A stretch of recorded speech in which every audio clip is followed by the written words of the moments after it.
È stato avviato a tempo di record un progetto di supporto per le aziende che producono in Veneto per la certificazione rapida di dispositivi di protezione. Si chiama UNIT, l'acronimo scelto che sintetizza la sinergia fra università, imprese e territorio per azioni concrete a sostegno del mondo produttivo in tempo di emergenza coronavirus, e l'artefice dell'accordo è l'assessore regionale alla protezione civile Giampaolo Bottacin, che da anni collabora con il corso di ingegneria della sicurezza dell'Università di Padova e che stamattina durante il consueto briefing a Marghera ha pubblicamente ringraziato per la disponibilità. L'obiettivo è raccordare i laboratori e le competenze dell'Ateneo con le risorse e progettualità delle aziende del territorio, di enti pubblici e privati. Si lavora su più fronti, dalla collaborazione con le aziende al supporto per la validazione tecnica di mascherine e di altri dispositivi, quali camici, calzari e altro ancora.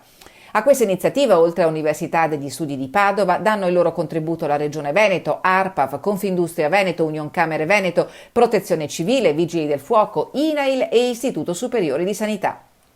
I report forniti dai laboratori, spiega Bottacin, saranno raccolti e verrà redatto un rapporto di sintesi che comprenderà i risultati completi, indicando la qualità e la rispondenza o meno dei materiali alle caratteristiche tecniche richieste dalla normativa e che potrà essere consegnato agli enti preposti come supporto all'autocertificazione.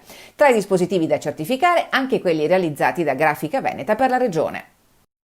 Abbiamo raggiunto con la spedizione di ieri 4.195.320 mascherine che vanno a coprire l'85,5% della popolazione.